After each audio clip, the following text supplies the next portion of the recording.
View মেনুতে আমাদের যে অপশনগুলো আছে সেগুলো হচ্ছে normal, web layout, print layout, reading layout এবং আউটলাইন। এই 5টা অপশনের মধ্যে আমাদের প্রথমত প্রিন্ট লেআউট ডিফল্টে আমাদের সেটিং হয়ে থাকে।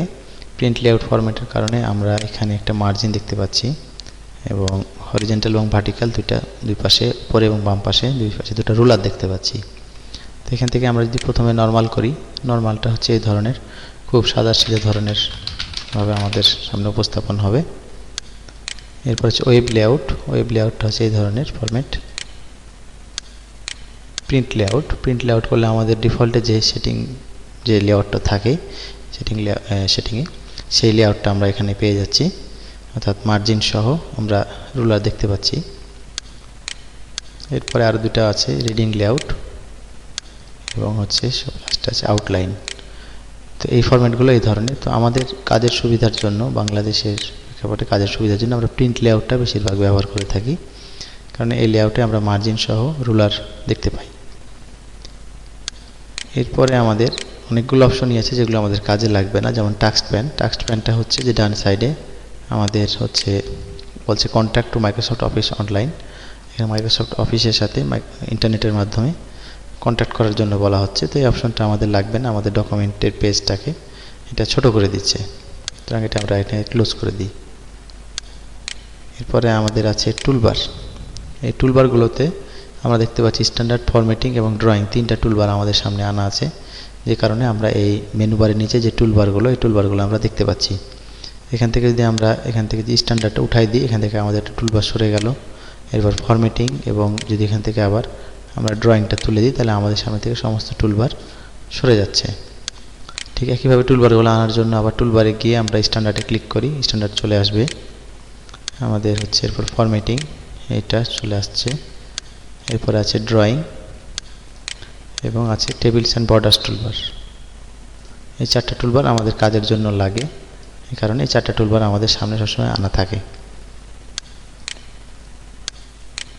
এরপরে আছে রুলারে আমাদের টিক দেওয়া আছে, এই কারণে আমাদের রুলারটার সামনে আমরা শো পাচ্ছি। যদি আমরা এখান থেকে একটা ক্লিক করে তুলে দিই, তাহলে আমাদের সামনে থেকে রুলারটা সরে গেল। আবার যদি প্রয়োজন হয় রুলারের, আমরা রুলারে গিয়ে জাস্ট একটা ক্লিক করলে এটা আমাদের সামনে স্কেলটা চলে আসবে। আচ্ছা, ডকুমেন্ট ম্যাপ, থাম্বনেল সেগুলো আমাদের লাগবে না। হেডার অ্যান্ড ফুটার, এটা একটা গুরুত্বপূর্ণ। হেডার ফুটার হচ্ছে যে আমাদের ডকুমেন্টে যে আমাদের টপ যে মার্জিনটা গেছে, এই মার্জিনের উপরে যদি আমরা এখানে কখনো ডবল ক্লিক করার চেষ্টা করি বা অ্যারো দিয়ে যদি ওঠার চেষ্টা করি, এটা কার্সার কখনো আমাদের এই মার্জিনের উপরে উঠে না। এটার জন্য আমাদেরকে হেডার অ্যান্ড ফুটার নিতে হবে। হেডার ফুটার নেওয়া মাত্র আমাদের হেডার অংশে চলে গেছে কার্সার, এবং নিচের দিকটা হালকা হয়ে গেছে, ঝাপসা হয়ে গেছে। এখানে যদি আমরা কোনো কিছু লেখার চেষ্টা করি তো লিখতে পারি, অথবা এখানে কিছু একটা লিখলাম, লেখার পরে স্পেস দিয়ে হয়তোবা আরও কিছু লিখলাম, এবং নিচের অংশে আসছে ফুটার।